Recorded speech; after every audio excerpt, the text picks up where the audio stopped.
we're starting our journeys, we get really hung up on the how, right? We're like, well, what if we do it this way or do it that way? And I tell them, just go for it. Go for your best idea and see what happens, Mhm.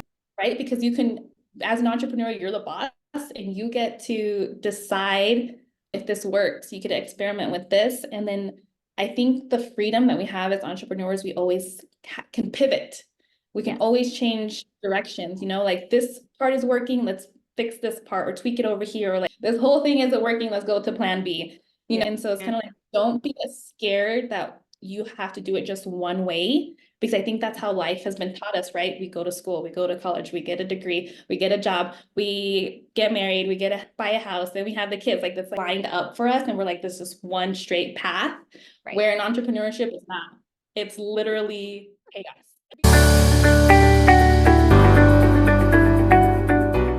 Introducing Diamond, a live event strategist with a focus on delivering practical solutions for businesses. Specializing in seamless event planning and coordination, Diamond brings a strategic approach to achieve event goals.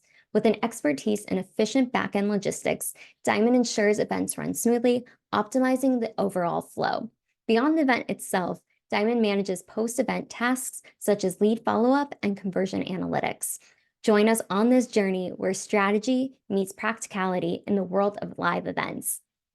And thank you so much, Diamond, for being here today. It is such a pleasure to have you. And I would love for you to just dive into your journey, how you got here today, and then we can go a little bit deeper. Oh my gosh, thank you so much for having me. I'm super excited because this is actually my first podcast interview for my business. I know. I'm so excited. So, I'm honored. yes, thank you. I'm so excited to do it with you. Um, well, I started my business in 2015, and I started with an Etsy shop. Because at the time my son was a baby and I needed more income, and I was like, I don't want to trade time away from him for income. And so I already had like a background in creating beautiful decorations for parties for my mom, because she used to throw us amazing parties. And of course, I continued that when I had my son, and I went a little crazy when he was little. But people would love the centerpieces I made or my invitations and like the decorations I did. And they'd be like, where did you get this? I was like, I made it. And so people were like, this is so amazing. And I'm like, well, if people love this, like I can sell it. And then this is really where I've learned about Etsy. So my aunt one time didn't have me do the invitation for my cousin, which one hurt my feelings, but two, she was like, "Oh, look at the invitation I got on Etsy," and I was like, "What's Etsy?" So it was like a little hurt that she didn't, but I was also like, "Well, I can make that." And I can sell it on Etsy. So I like went to go figure out what Etsy was. And then that's how I started on Etsy. So it was like a blessing in disguise, right? And then figured out how to do Etsy. And then I still have my Etsy store today. So like, what is it, 2024? 9 years that I've had my Etsy store. But now it's moved into passive income where I don't do any physical products anymore. It's all digital downloads. And then I'm also converting that, as we'll get into my story, is like no longer birthday or like life celebration things. It's more for focused towards businesses and like business marketing materials. They're still downloads. I love that. And what a concept from just like, of course, being like a little hurt that they didn't come to you first and foremost, but then learning about Etsy because it was a little bit newer. Not everyone knew about it back like 9 years ago. Now it's definitely obviously very like well known, but I love that you made that transition from, okay, it's physical to digital. What was that transition like for you to switch? Like what made you decide to go digital? Um, so I switched about 2 or 3 years ago, I would say. One, like it was just getting incredibly overwhelming. So I was working full time and then like getting all these orders that I literally was basically doing two full-time jobs because I'd come home and have to like create all the things.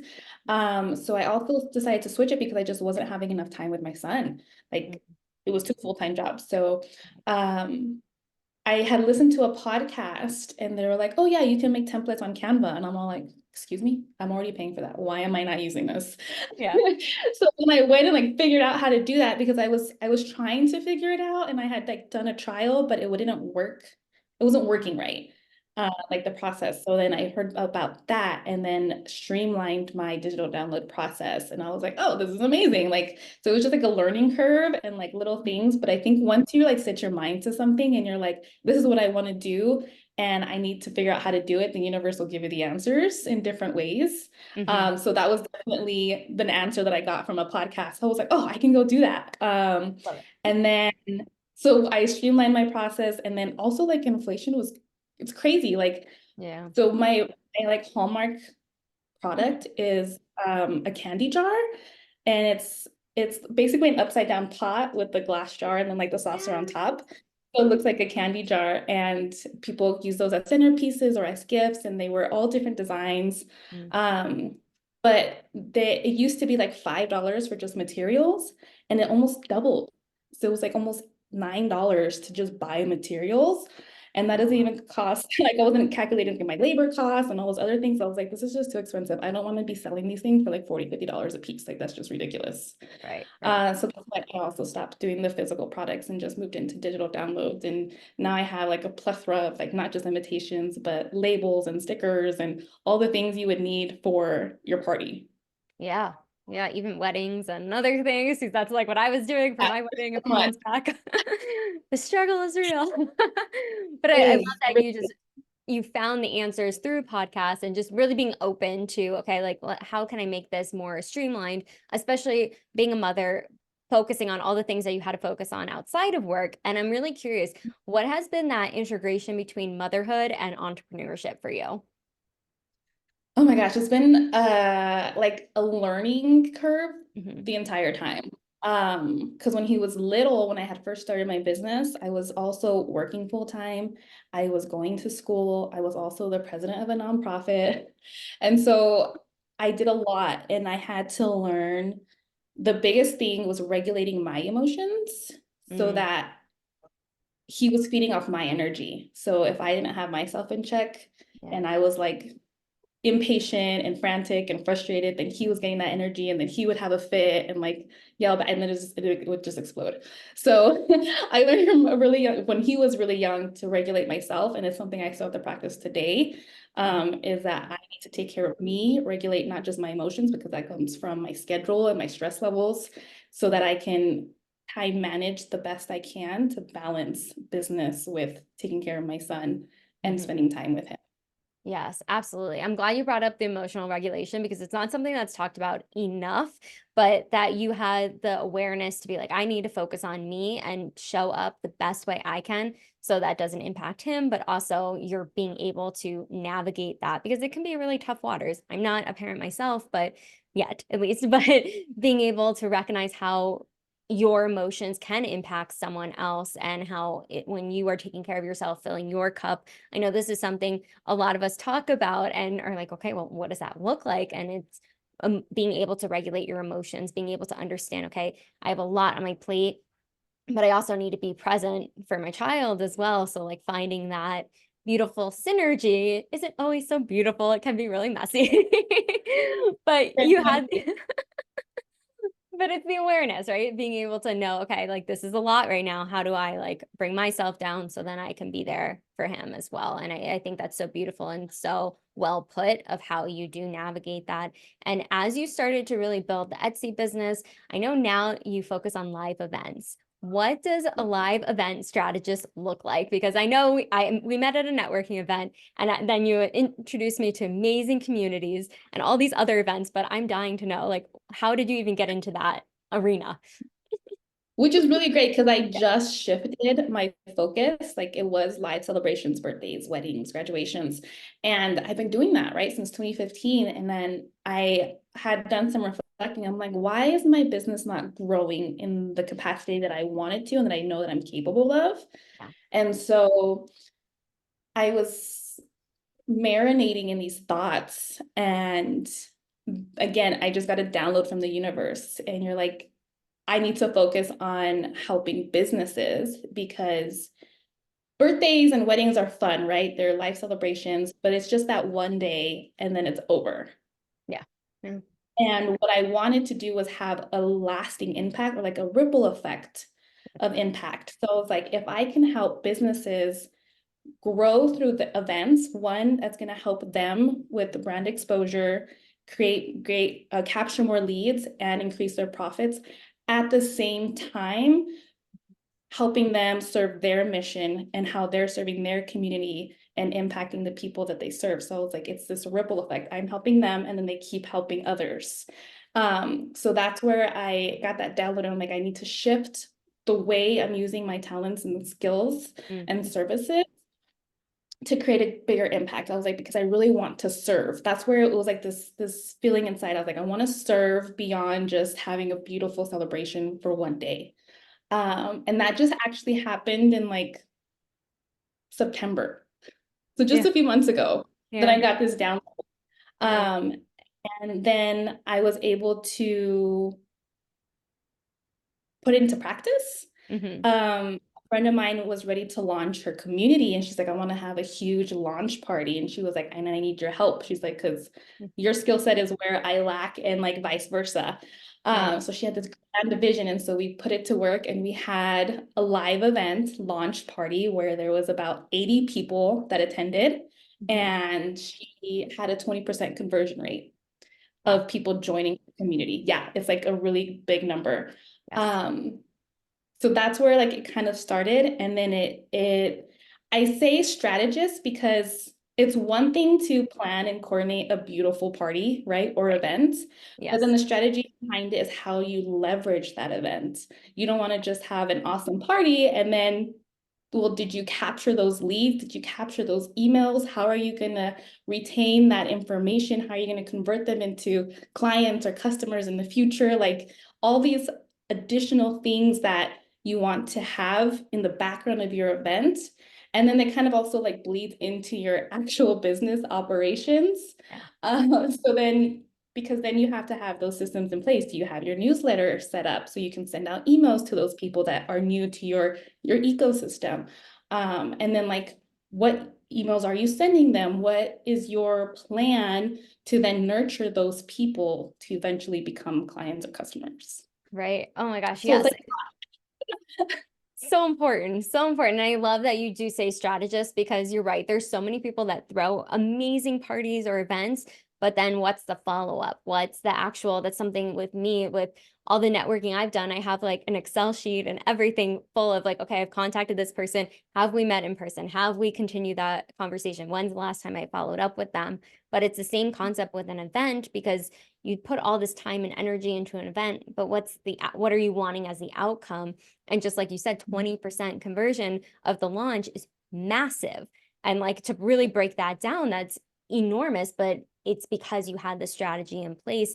And I think a lot of business owners sometimes, like when you're starting out, just from communities I've been when I started years ago, where it's just like, okay, well, how do you like retain them? How do you make things happen? And you don't always know what you don't know, but being able to have someone like yourself be able to go in there, be able to capture the leads, make sure everything is flowing, but then there's like another step. It's not just like the end, like a wedding or a life celebration of some kind. It can be different, but there's more retention and more opportunity for growth. And I love that you're all about making an impact. I know that's when I went to one of your first event that I went to, I went to, but it was about really creating a community and people really listening to each other and seeing how everyone was collaborating and coming together to make the community even better. Because I feel like because of COVID, when it happened a few years ago now, I can't believe it's already been like 4 years, but how how time flies. But being able to realize when you have those connections, you want that in-person feeling. And I feel like so many more people are moving into the live events.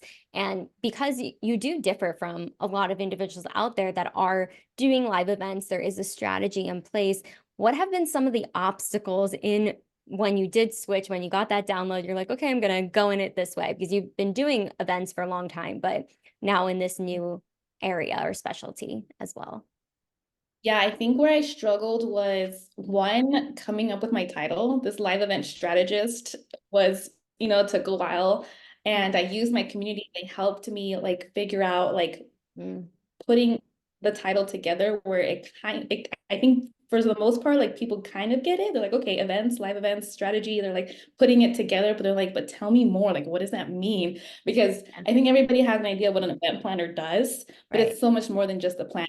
or just event coordinating. It goes past that. That's where like when we were talking about my title, like there was kind of a debate of using the strategy word. Mm. I think it's also like been a really hot word lately of like everyone's talking about brand strategy and marketing strategy, which kind of falls into the events. Mhm. Um, and so one was my title, two was like, okay, how do I actually explain to people what I do? Because I mean, I just explained to you, and it's like this long old explanation. I was like, but how do I like compact that when I'm networking and Right. like, trying to get out there and share what my services are? So that's been a learning curve as well. Yeah. The other part that is really funny in my story is that I actually used to be really scared of networking. I would Tell like me more. not go to What? I, I didn't get it. I was like, I don't understand. Why are we networking and just sitting around talking? But I didn't understand like the intent behind it and what could Mhm. come out of those relationships. Like it Yeah. just was something that I don't know, wasn't taught and it just didn't click. Right. And like 2 years ago, my friend was like, come to this networking party with me. Cause I think I was at the point where like, okay, like I know I need to go network. I need to get out of my Mhm. shell. I don't Yeah. know how, I don't know how to start. And so then the universe brought my friend and she's like, hey, let's go to these networking events. So she took me to a few and we talk about it and laugh about it today. She was like, she was so awkward. Diamond was so awkward. She would just stand there and I tell her to go talk to people. And I'm all like, okay, first step, okay, I'm out. I'm like getting my feet wet. I'm like trying to get Right. comfortable. I was like, the next step, I'll start talking to people, okay? But the other thing was like, I didn't understand what I was supposed to be talking about Mm. or like what be talking or asking people about. Like I just didn't understand in my brain the concepts of it. And so it was really funny. So with her help and listening to podcast help, I started figuring it out. And I'm like, oh, the point is one, going into it, like who am Mhm. I gonna see today? Who am I gonna learn about today? Who can I Yeah. connect with? Mhm. Versus like, oh my God, what am I gonna say? How am I gonna pitch myself? And like taking Right. the focus off of myself, which was really Yeah. helpful. And then people are like, what do you mean you don't like networking? You're so bubbly and talkative and like outgoing. I was like, I know. I'm like in shock. Which is funny. So I got over it pretty Yeah. fast. Last year, it was like, and then I was like, oh, I can do this. This is so much fun. I love networking now. Where do I go? I think it was also like a part of it was like I had this weird thing about doing things on my own for like the Mm. longest time. And I Yeah. wonder sometimes it stems from like my childhood because my mom was like, yeah, you can do whatever you want. You can be Mm. whoever you want. Like she's my biggest cheerleader. But then she's like, when I was younger, like one specific example was like, no, you can't walk to the park by yourself. I'm like, what do you mean I can't walk to the park by myself? It's half a block away. But my brother could, right? Mm. And so then Mhm. like that kind of like was a core memory. And then a few years ago, I took my son to the zoo in Colorado Springs. So it's like Mhm. an hour and a half, right? Yeah. And she's like, what do you do that by yourself? I'm like, what are you talking about? I just drove an hour. It's okay. And Yeah. so like that's where it stems from, like doing things on my own. But now I've broken out the wings and I can go do things on my own, even Yeah. networking. I love it. It's just so shocking. If people knew, like I had no idea because when I met you, so bubbly, like we just immediately connected. And just even I've seen you at the two events I've gone to of yours or that you were affiliated with, and being able to see you in your light, you are like the most bubbly person ever.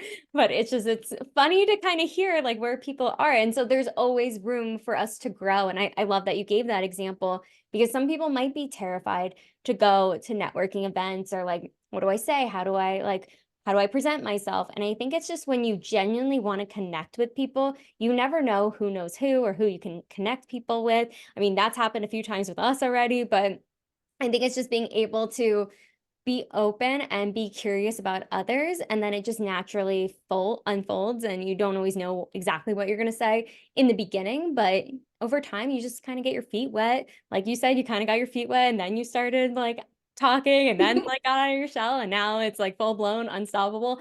But Yeah. it a lot of times does stem from childhood where we have an experience where it kind of like holds us back, or we feel like we can do things on our own.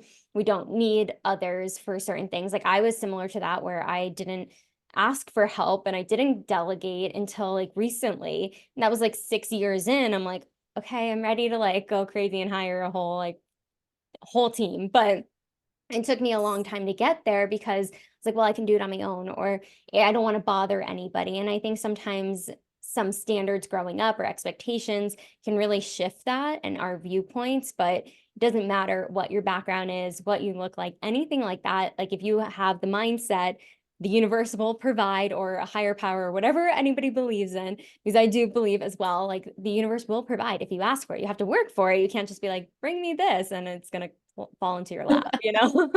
You got to work a little bit I love more.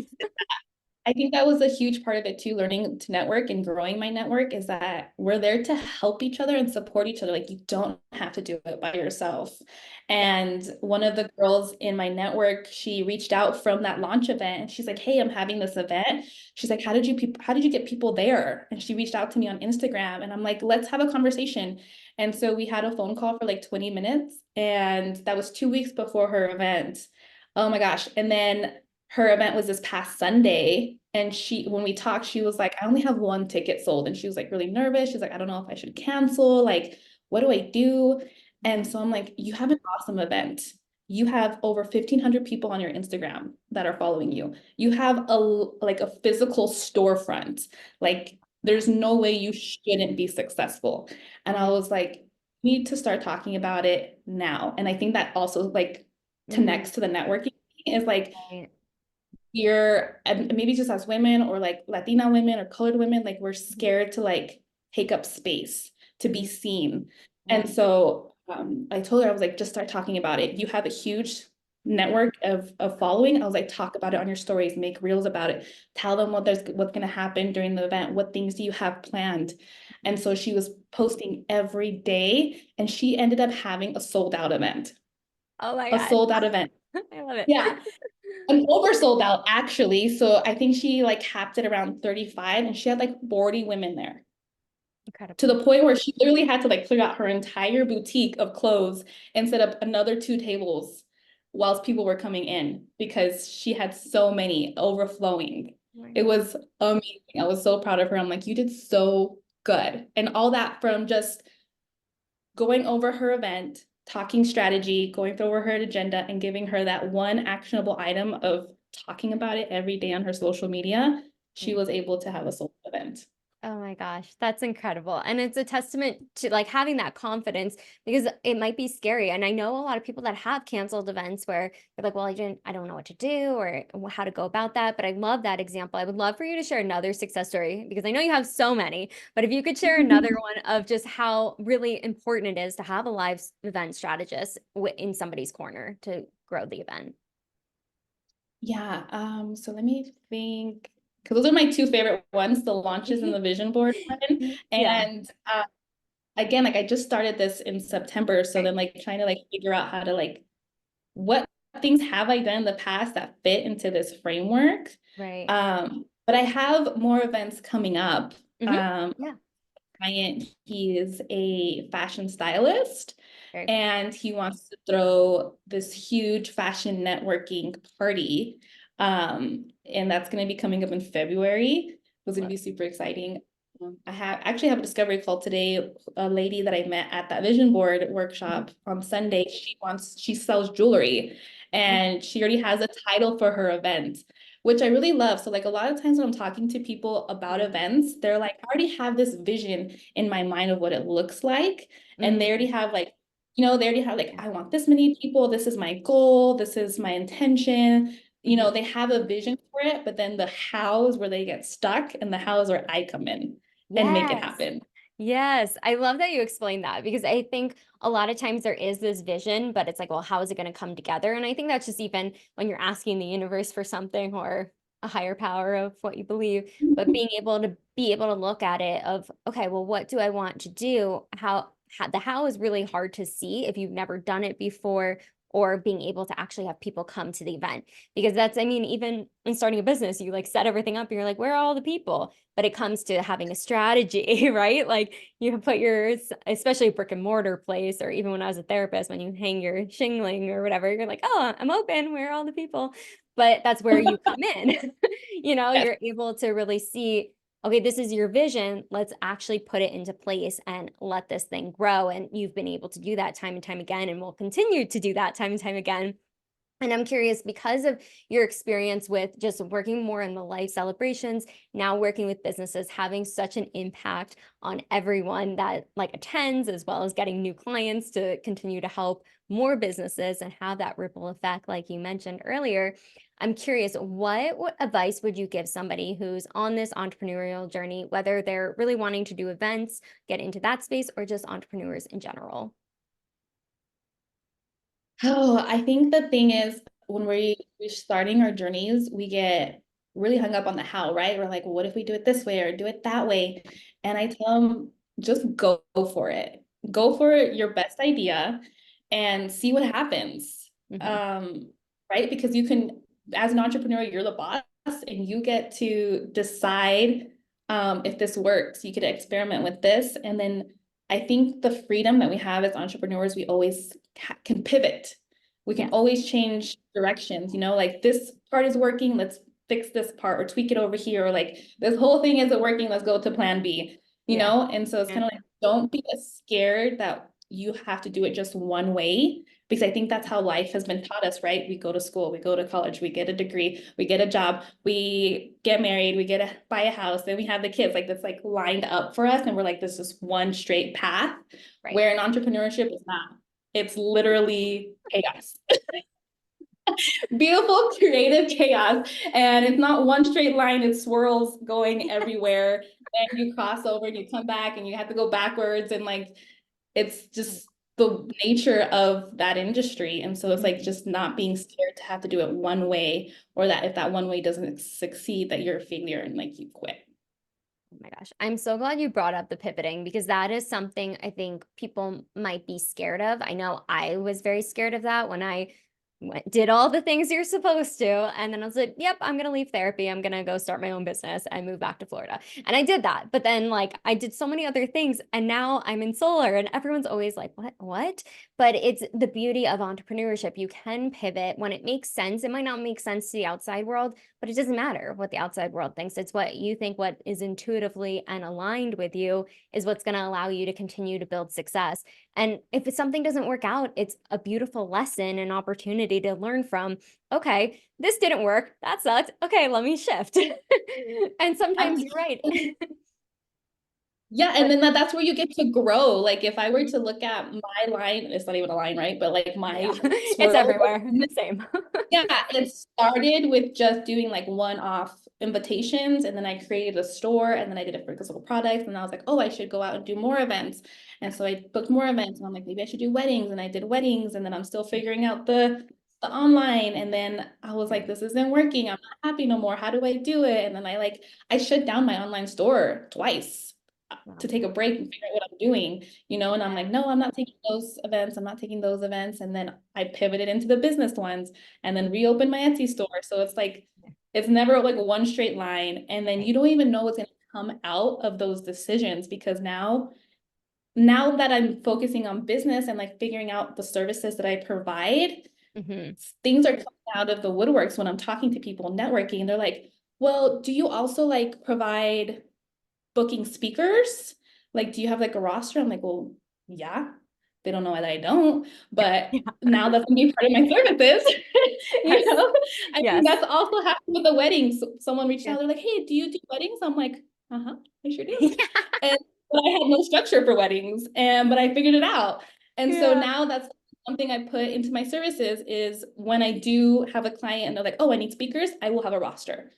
Mm. Or when someone's for speakers, I will have a list. Either way, like I'm going to be able to provide speakers with opportunities and events with speakers. Yeah. Oh my gosh. I And love then it. I know, like you just don't know like what's going to bloom out of these seeds or like this Mm. pivot. And then the other beautiful thing that's coming out of this, okay, actually there's two more things, is I'm learning that I'm a really great community builder. Mhm. Meaning, like I helped that one friend with her launch and she started her community.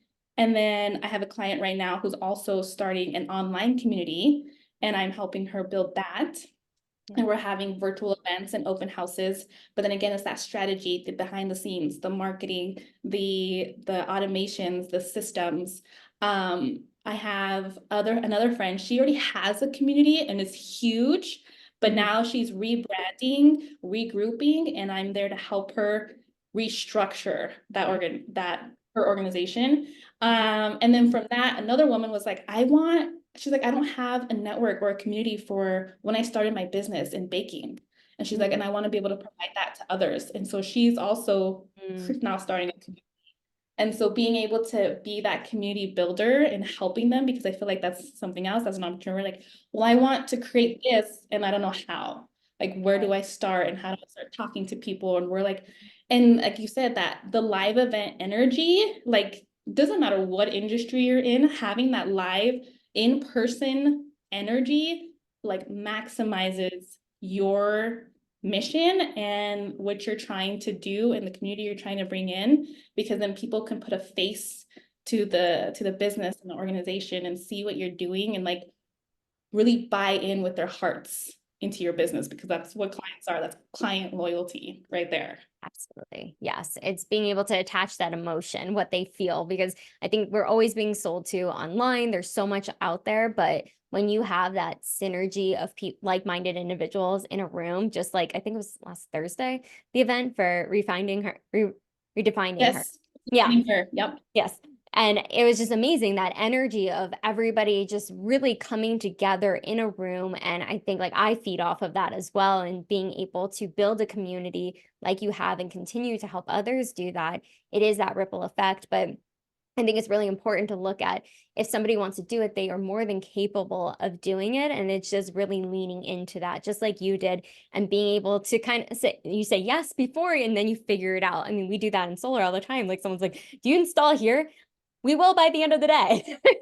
We will find a way. But it's just like being able to get really creative in certain capacities and knowing, okay, well, I might not have the answer right now, but I will find that answer and get it done, because this is something I enjoy and I love. And being able to have now like a roster of speakers and knowing what is going to continue to grow that. But it's like boots on the ground and really being able to figure out the direction. But once you have that direction and that clarity, things start to pop in. And it sounds like that's exactly what's unfolded for you each time and over the years as well. It wasn't just like overnight, but each step got you to this point, and now you get to help so many other people and things that are good causes, like really bringing people together. And I think that's what it's about at the end of the day. Like I'm all about community. Even the event, Genesis, I've already said her name like 3 times on this channel, but she talked about not being self-made but being community made, and I was like, I love that, because that's what it is about. Because the more you're able to disconnect, and I think like what we were talking about with COVID,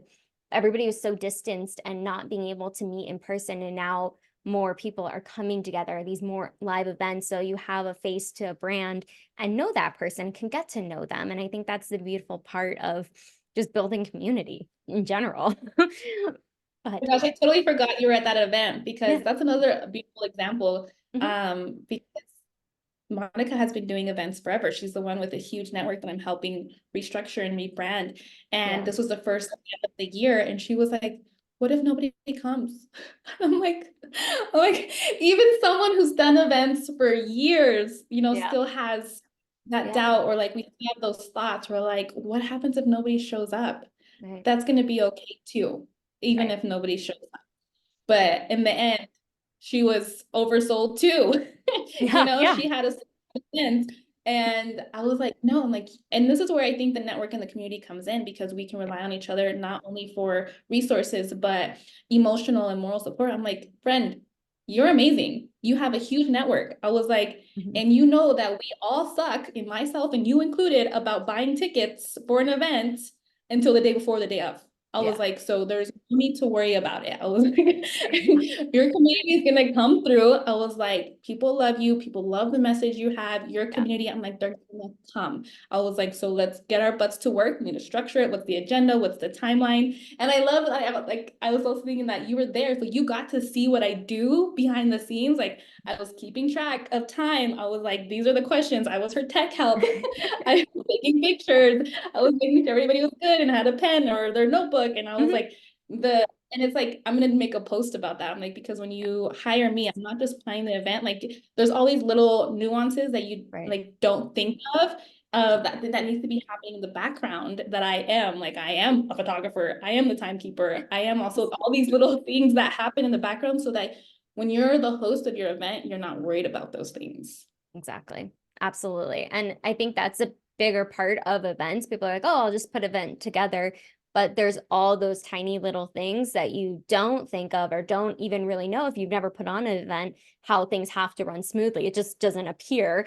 There's a lot of things that go into place. Like even planning my wedding, like it was like a detailed time, minute by minute. People thought it was crazy, but everything ran really smoothly because I was And very, that's why you yeah. need to do all that planning ahead of time and have the strategy so that you can be relaxed and enjoy your event or your wedding. Exactly, exactly. But I'm so curious, Diamond.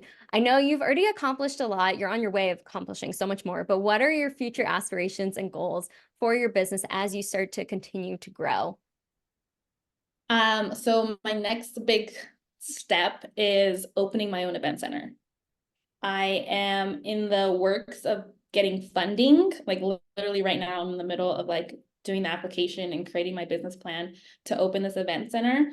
Because that's the next step. And my event center is going to hold 300 to 500 people. So that I can host huge events, so that my services are not just planning and strategy, but also like, here's the space where you can do it.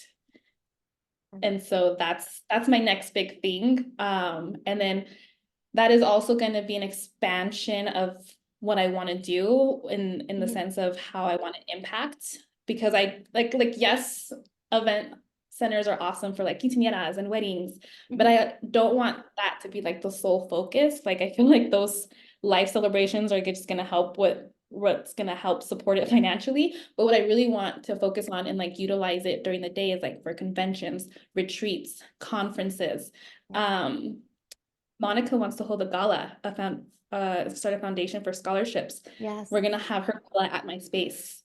I have multiple, as I'm talking about it and telling people, and I have connections in the nonprofit world too, and so I'm gonna reach out to them and be like, what event do you want to host at my place? Yeah. So that one, they have a space. Two, then I'm getting exposure to their audience, right? And like I already have a strategy behind like how I'm gonna get it out there. I'm gonna have a launch party for it. And just providing that space where like, yeah, you can have a retreat here, you can have your conference here. Like this is a space where I want organizations and businesses to grow their mission and help people more. And like whatever community project you're doing, let's have it here. Yes. Oh my gosh, we have to talk. So many ideas are going through my head, but another time, another place. But but Diamond, I've been so enjoying this conversation. Where can people find you, find your services? We're gonna link everything below, but if you could let us know too. On Instagram at Sparkle by Diamond. That's the best place to find me. DM me. I have a few links there for you. I believe you can book a discovery call, but either way, you can just DM me on Instagram for all of the details. Perfect. Well, thank you so much, Diamond, for just sharing all the insights of event planning, but also why somebody would need a live event strategist and everything that you are about to embark on. I cannot wait to see this all flourish and bloom. It's a very exciting time, but thank you again for just sharing your beautiful energy with us today. Thank you for having me. Absolutely. Make sure to like, subscribe, comment below what was the biggest takeaway from today, and we'll see you on the next episode.